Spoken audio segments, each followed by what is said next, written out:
Hi guys! Hello! This is for Aries. Welcome dito sa ating channel, Aries. Alamin natin kung anong messages, vibration, gabay, energy para sa lahat ng Aries. So, please comment down below if you resonated. Okay? Aries, OMG. Okay, so ito lang reminders ko lang sa mga Aries or sa lahat ng mga tarot messages na lumalabas sa mga tarot reading natin. Please connect your intuition. Babasahin ko lang ha. So, wag niyong i-attack ako as a messenger. Okay? Kailangan ko lang na basahin siya. Hindi ko naman pwedeng basahin to na iba sa sinasabi. So, dito sa barahang to, makakatanggap ka Aries ng balita. There's a news or there's bad news. Bad news talaga siya guys. There's a bad news coming na posibleng isang Aries na lalaki, pwedeng lalaki ka, you're married, or maybe you're single, posibleng makatanggap ka ng balita na may isang tao na mahal mo, na sobrang attached ka sa either asawa mo, or anak, or kung sino man sila, or magulang, or lolo, lola, tiyahin, tiyuhin, na posibleng sila ay may sakit ngayon, and kailangan nila ng tulong, or kailangan nila ng kalinga or protection, or kailangan mong puntahan kasi kailangan niya. Okay? So, this is for this week.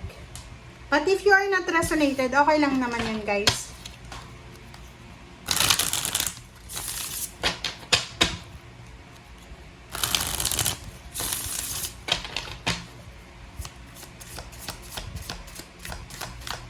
Okay.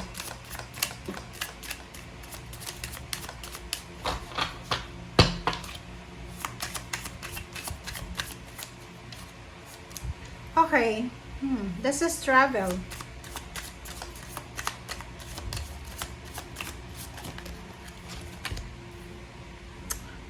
Diba? Meron ditong Aries, this is number 10 and 6. Meron ditong Aries na posibleng this week ay makakaramdam ka ng sobra-sobrang problema. Yung parang feeling mo, pasan mo yung mundo.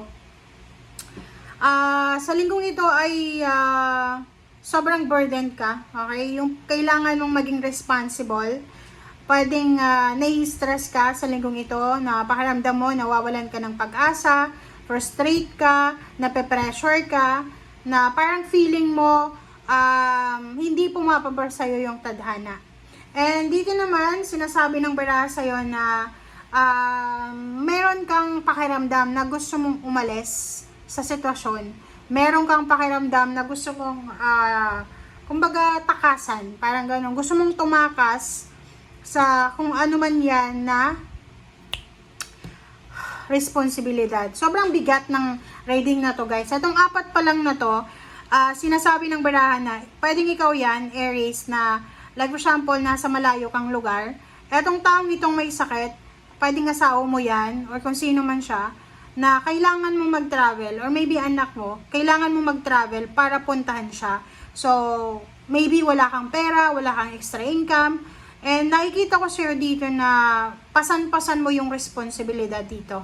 Okay? Na parang gusto mong takasan, pero hindi hindi mo kayang takasan. So, yung iba naman sa inyo dito, Aries, is meron kang responsibilidad sa pamilya, o OFW ka, or nasa ibang lugar ka, na kailangan mong mag-double time sa linggong ito.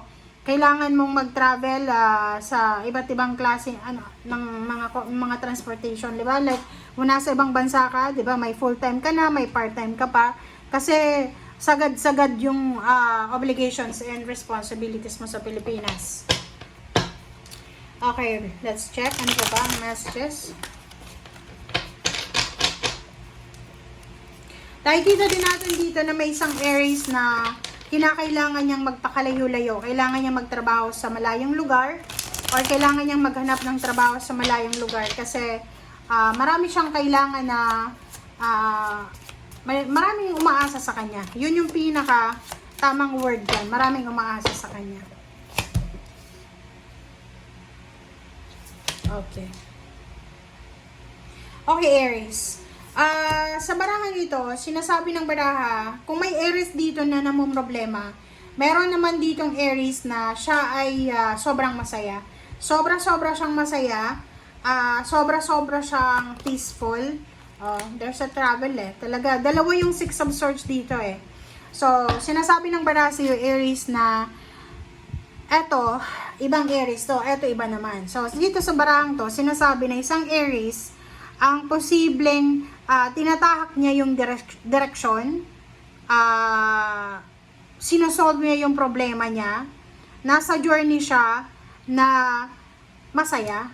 Parang the hermit eh. Pag sinabi nating hermit mode, wala tayong ginagawa. So, ibig sabihin, may mga Aries na nagbabakasyon, may mga Aries na nagpapahinga, may mga Aries na kailangan mag-travel para makapagpahinga, may mga Aries na wala nang problema, parang ganito, wala nang obligations, tapos na yung obligations, may mga Aries na parang feeling nila na-resolve na yung mga problema nila. Okay?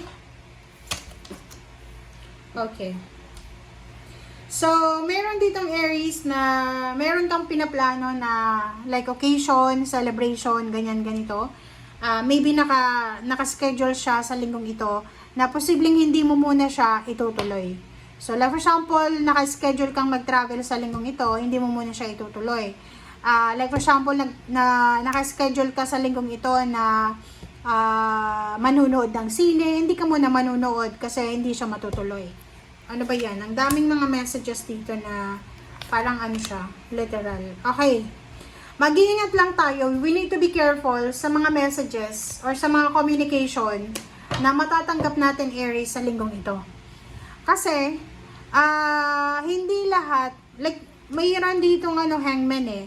So, ibig sabihin, mag-iingat tayo sa mga tao na parang halimbawa may problema ka, tapos may mga taong kunyari, concern sila, and bibigyan ka nila ng advices, ng mga kung ano-ano, mag-iingat ka sa pagtitiwala. Like yung, halimbawa may nagsabi sa'yo, Aries, tutulungan kita, ganyan, ganito, mag-iingat ka, pag-isipan mong mabuti bago siya tanggapin. Alright, so, for Pentacles, sinasabi ng Baraso yun na this week, may mga Aries na kailangan yung pag-isipan yung mga gastos nyo, kailangan yung magtipid, kailangan yung i-settle yung mga finances nyo. May mga Aries dito na kailangan yung maghanap ng trabaho, ng additional job or additional income.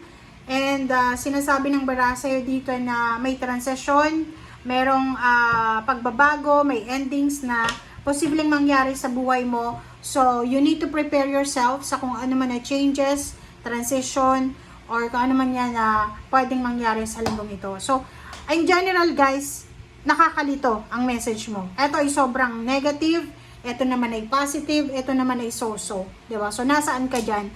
So, yun, ang pag nanonood tayo ng reading, kailangan natin na i-connect ang intuition natin. Halimbawa dito, hindi ka naman konektado, so let go.